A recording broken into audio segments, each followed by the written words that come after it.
नमस्कार स्टूडेंट्स, कैसे हो सभी। I hope you all are fine. Welcome to Gate Smashers. मेरा नाम है अंकित रोड़ा। आज इस लेक्चर के अंदर हम डिस्कस करने वाले हैं what is the meaning of characteristic vector, eigen vector या लेटेंट वेक्टर। बड़ा इंपॉर्टेंट पॉइंट है, ये बहुत बार आपने अलजेब्रा के अंदर सुना भी होगा। तो इस चीज के बारे में डिस्कस करते हैं, विद एग्जाम्पल डिस्कस करते हैं। लास्ट वीडियो के अंदर हमने कुछ एक ऐसे पॉइंट्स डिस्कस किए थे जो यहाँ से कनेक्ट होने वाले हैं। Characteristic roots, characteristic equation, characteristic polynomial, spectrum क्या होता है, उन सब वर्ड्स के बारे में हमने डिस्कस किया था। तो जिसने भी लास्ट लेक्चर नहीं देखा है, लास्ट लेक्चर एक बार जरूर देखना। अब समझते हैं कि एक्चुअली में कैरेक्टरिस्टिक वेक्टर होता क्या। बड़ा फेमस वर्ड है कैले-एमिशन थ्योरम के अंदर और बहुत सारे अलजेब्रा के थ्योरम्स के अंदर ये बड़े बार यूज होता है, बहुत बार इस वर्ड का यूज होता है। तो कैरेक्टरिस्टिक वेक्टर का मीनिंग है, सबसे पहली बात वो कहता है कि if lambda is any characteristic root, हमने रूट निकाला, वो कहता है अगर लैम्डा कोई भी मेरे पास कैरेक्टरिस्टिक रूट है एक स्केयर मैट्रिक्स ए का, जिसको हमने इक्वेशन को जीरो करके निकाला था, then any solution of the equation, तो जो इस इक्वेशन का सॉल्यूशन होगा rather than x is equal to zero. ध्यान से देखो, तो एक होमोजीनियस सिस्टम बन रहा है। होमोजीनियस सिस्टम में आपको पढ़ा के जा चुका हूं, जहां पे ट्राइवल और नॉन ट्राइवल सॉल्यूशन होता है। वो कहता है ट्राइवल सॉल्यूशन को छोड़ करके जो बाकी नॉन ट्राइवल सॉल्यूशंस पॉसिबल है, उन सारी वैल्यूज को क्या बोला जाएगा, एक कैरेक्टरिस्टिक वेक्टर बोला जाएगा। दोबारा से देखते हैं, वो कहता है कि अगर कोई भी ऐसी लैम्डा की वैल्यू निकल रही है जिसको हम कैरेक्टरिस्टिक रूट बोल देते हैं, उससे जो भी इस इक्वेशंस के अंदर x की पॉसिबल वैल्यूज निकलेंगी रेदर देन या अदर देन जीरो, वो सारी नॉन ट्राइवल वैल्यूज को हम एक कैरेक्टरिस्टिक वैल्यूज बोल देंगे या कैरेक्टरिस्टिक वेक्टर बोल देंगे। सॉरी, वेक्टर की श्रेणी क्या है, वेक्टर का मतलब क्या है, जब एक पॉइंट्स या कुछ x की वैल्यूज या अननोन वेरिएबल की वैल्यूज इस तरीके से आ जाए तो उसको क्या बोला जाता है, वेक्टर की लाइन में बोला जाता है। और एक्चुअली हमने होमोजीनियस सिस्टम या नॉन होमोजीनियस सिस्टम में भी ये देखा था, जब इस तरीके से मेरे अननोन वेरिएबल्स आ रहे थे, है ना, हम इसको क्या बोल देते थे, हमारा अननोन वेरिएबल की मैट्रिक्स या एक्सिस जिसको नाम देते थे। यहाँ पे इस वेक्टर फॉर्म में क्या लिख दिया इसको, इसी को हम क्या बोल रहे हैं, हमारा कैरेक्टरिस्टिक वेक्टर बोल रहे हैं। बड़े स्टूडेंट्स इस चीज में पजल हो जाते हैं कि कैरेक्टरिस्टिक वेक्टर क्या चीज है। अरे यार, सिंपल वे में जहां पे अपन ने अननोन मैट्रिक्स की, अननोन वेरिएबल्स की या वैल्यूज की कॉलम मैट्रिक्स बनाई थी ना, उसी कॉलम मैट्रिक्स को यहाँ पे क्या बोला जाता है, कैरेक्टरिस्टिक वेक्टर बोला जा रहा है।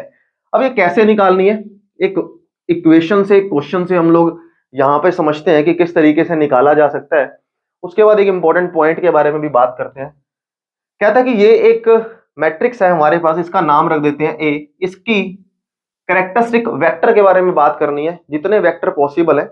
यहाँ पे एक छोटा सा पॉइंट और नोट करने वाला है, यहाँ पे एक छोटा सा पॉइंट इस चीज का नोट करेंगे, हमेशा जो आपके इगन वेक्टर की इगन वैल्यूज है, हमारी क्या है, इगन वैल्यूज है, वो क्या होती है, हमेशा यूनिक होती है। वो क्या होती है, हमेशा यूनिक होती है, लेकिन इनसे रिलेटेड जो इनकी कैरेक्टरिस्टिक वेक्टर के आंसर्स होंगे या वैल्यूज होंगी, वो डिफरेंट भी हो सकती हैं। वो डिफरेंट भी हो सकती हैं, क्योंकि बहुत सारी स्केलर क्वांटिटी पे वो डिपेंड करता है। बिकॉज अगर इनफाइनाइट सॉल्यूशन लेकर के जाता है, अगर मैं सिंपल लैंग्वेज से इसको कनेक्ट करूं, मैं इसको यहां पे कनेक्ट करूंगा हमारे होमोजीनियस और नॉन होमोजीनियस सिस्टम से। होमोजीनियस पे लेके चलते हैं। मैंने क्या बोला था कि या तो इनफाइनाइट आंसर निकल करके आएंगे या यूनिक या ट्राइबल सॉल्यूशन निकलेगा। जब नॉन ट्राइबल सॉल्यूशन या इनफाइनाइट आंसर निकलता था, हम क्या करते थे, के पुट कर देते थे कि x की वैल्यू अगर k है तो y की वैल्यू को k में निकाल दो और z की वैल्यू को k में निकाल दो। अब मैंने आपको एक चीज और बताई थी, अब जरूरी थोड़ी है कि आप अगर k पुट कर रहे हो तो आपके आगे वाला स्टूडेंट भी k ही पुट कर रहा होगा। वो 2k पुट कर सकता है, वो -k पुट कर सकता है। तो हर एक उस x की k की वैल्यू के लिए y और z के अलग अलग आंसर निकलेंगे। ऐसे ही अगर मैं यहाँ पे -k पुट कर दूं तो ये -2k -3k होगा। तो यानी कि कैरेक्टरिस्टिक वेक्टर का आंसर डिफरेंट भी आ सकता है, कोई बड़ी बात नहीं है। बट इसका जो स्टैंडर्ड आंसर है, यानी कि कैरेक्टरिस्टिक वैल्यू का एक स्टैंडर्ड जो आंसर है, वो हमेशा यूनिक निकल करके आएगा। वो हमेशा यूनिक निकल करके आएगा। और इसको सिंपल वर्ड्स में मैं बोलूं तो कॉमन ले लो, आंसर सेम आएगा। करते हैं इसके बारे में डिस्कस करते हैं। देखो, ए एक मैट्रिक्स है, मैं सबसे पहले क्या बोल रहा हूं, लैम्डा निकालो। तो अगर मुझे कैरेक्टरिस्टिक पॉलिनोमियल या इक्वेशन के बारे में बात करनी है तो मैं इसको 0 के इक्वल रख दूंगा, यानी कि 1 minus lambda 2 3 0 minus 4 minus lambda 2 0 0 7 minus lambda.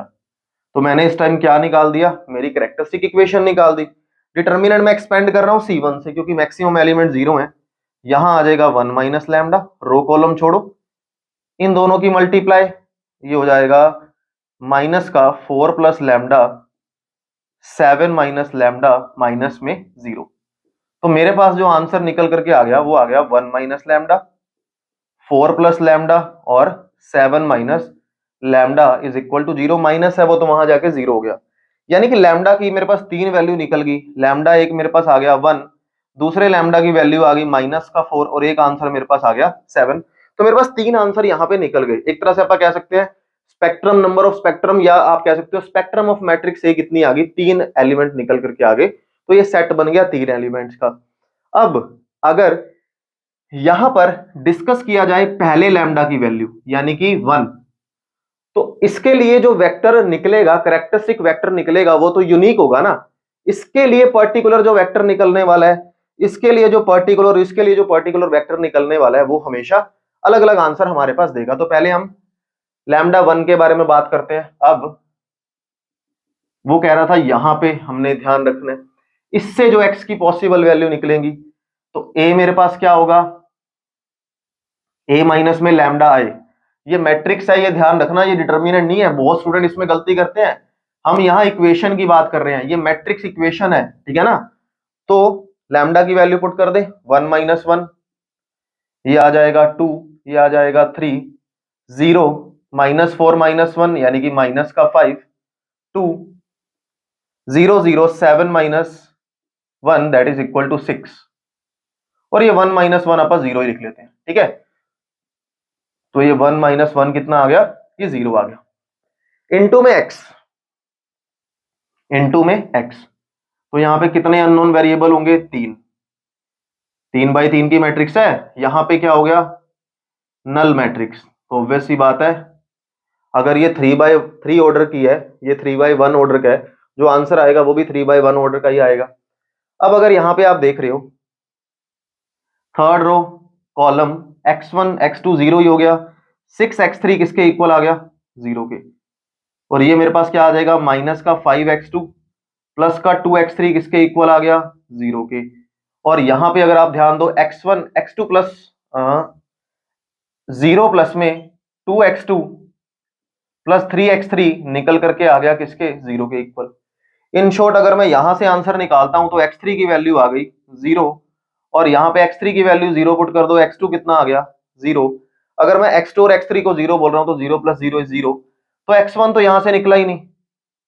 x1 can be any number, क्योंकि x1 पे वो वैल्यू डिपेंड ही नहीं कर रही। अगर x1 यहाँ पे मैं 1000 रख दूं या 1 लाख रख दूं, इसको फर्क क्या पड़ रहा है, लेफ्ट तो तब भी राइट के इक्वल आएगा। तो x1 can be any scalar quantity, मैंने k रख दिया। तो अब यहाँ पे मेरे पास वेक्टर क्या निकल करके आया, इसका जो वेक्टर निकला, इसके जो वेक्टर का आंसर निकलेगा वो क्या निकल गया, k 0 0, k 0 0। अब मैंने आपको बोला कि कैरेक्टरिस्टिक वेक्टर की वैल्यू डिफरेंट होगी। आप यहाँ पे 5 के भी तो पुट कर सकते हो, आप यहाँ पे 8 के भी तो पुट कर सकते हो, बट मैंने क्या बोला, जो इसकी स्टैंडर्ड फॉर्म होगी वो यूनिक निकल करके आएगी। अरे यार, अगर मैं k को कॉमन ले लूं सिंपल लैंग्वेज में, तो ये मेरे पास क्या निकलेगा, कैरेक्टरिस्टिक वेक्टर 1 0 0। ये मेरे पास इसका कैरेक्टरिस्टिक वेक्टर निकला। किसका कैरेक्टरिस्टिक वेक्टर, जब लैम्डा 1 की वैल्यू मेरे पास किसके इक्वल आई, 1 के इक्वल आई। अगर लैम्डा की वैल्यू मेरे पास -4 होती तो, -4 ऑब्वियस ही बात है, 3 आंसर निकलेंगे। दूसरा मैं निकाल रहा हूं, तीसरा आप मुझे कमेंट सेक्शन के अंदर बताना। तो यहां पे क्या आएगा, इधर देखो 1 माइनस लैम्डा, तो 5 आ जाएगा, 2 as it is, 3 as it is, 0 as it is, -4 minus का 0 ही आ गया, ये आ जाएगा 2, यहां आ जाएगा 7 प्लस 4 11, 0 0। तो यहां पे जो आ गया x1 x2 x3 is equal to 0 0 0, ठीक है। तो यानी कि आंसर मेरे पास आया, x3 की वैल्यू 0 आ गई बिकॉज 11 x3 0 है, तो x3 तो 0 ही आ गया ना। ऐसे ही x3 0 आ रहा है क्योंकि 2 x3 भी 0 है। इधर से देखो 5x1 plus 2x2 plus 3x3 is equal to 0 आ गया। x3 तो हमने 0 निकाल दिया। 5x1 प्लस 2x2 कितना आ गया? 0। अगर मैं यहां पे x1 की वैल्यू को k पुट कर दूं तो 2k कर दो, 5k कर दो, तो 5k प्लस 2x2 और x2 की वैल्यू यहां से क्या निकल करके आ जाएगी? माइनस का 5k डिवाइड बाय 2। तो इसका जो कैरेक्टरिस्टिक वेक्टर निकल करके आया वो वेक्टर क्या आ गया? x1 की वैल्यू क्या निकल करके आई? k, x2 की वैल्यू माइनस का 5/2k और x3 की वैल्यू 0।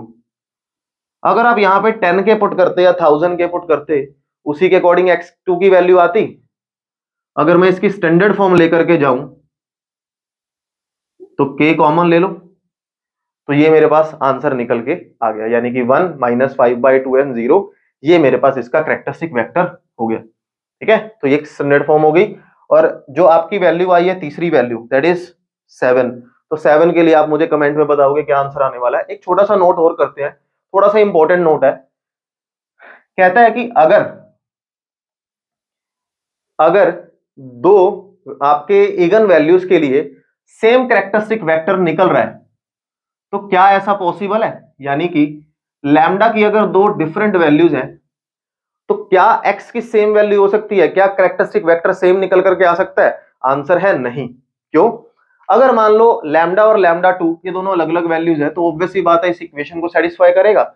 दोनों चीजें सच है तो ax इसके भी इक्वल होगा, ax इसके भी इक्वल होगा, तो lambda x is equal to lambda 2x। अगर मैं x इनवर्स से पोस्ट मल्टीप्लाई कर दूं, पहली बात तो उसकी भी जरूरत नहीं पड़ेगी, कैंसिलेशन लॉ लगा दो, तो ऑब्वियस सी बात है लैम्डा 1 इज इक्वल टू क्या हो जाएगा? लैम्डा 2। यानी कि अगर आपके पास सेम वैल्यू दे रहा है कैरेक्टरिस्टिक वेक्टर, तो आपकी जो लैम्डा की वैल्यू निकल रही है वो भी क्या आएंगी? सेम आएंगी। इससे एक छोटा सा पॉइंट और निकल के आता है, अगर मान लो आपकी कैरेक्टरिस्टिक पॉलिनोमियल इस तरीके से आ जाए और इक्वेशन इस तरीके से बने तो हमारे लैम्डा की तो वैल्यू सेम होगी, और अगर लैम्डा की वैल्यू सेम हो गई, हमारे इगन वैल्यूज की, इगन वेक्टर की वैल्यू, सॉरी क्या बोलते हैं, इगन वैल्यूज अगर हमारे पास सेम हो गई तो उसके कैरेक्टरिस्टिक वेक्टर का वैल्यू, वेक्टर की वैल्यू भी हमारे पास क्या निकल के आएगी? सेम निकल करके आएगी। तो यहाँ पे अपन एक चीज ये नोट करी। तो आज इस वीडियो के अंदर जो अपन ने पढ़ा वो पढ़ा कि कैरेक्टरिस्टिक वेक्टर क्या होता है, इगन वेक्टर क्या होता है या लेटेंट वेक्टर क्या होता है। In the next video we will discuss about the Cayley Hamilton theorem, जिसके लिए सब तामझाम किया जा रहा है वो अगली वीडियो के अंदर हम डिस्कस करेंगे, विद एग्जांपल डिस्कस करेंगे। अगर वीडियो अच्छी लगी है, वीडियो के अंदर जितना भी कंटेंट हमने किया वो समझ आया है, तो वीडियो को लाइक और शेयर करेंगे। मिलते हैं अगली वीडियो में, कुछ नया सीखेंगे। Have a good day to all of you. मिलते हैं सेम टाइम सेम जगह अगले दिन। Have a good day to all of you. Bye bye bye.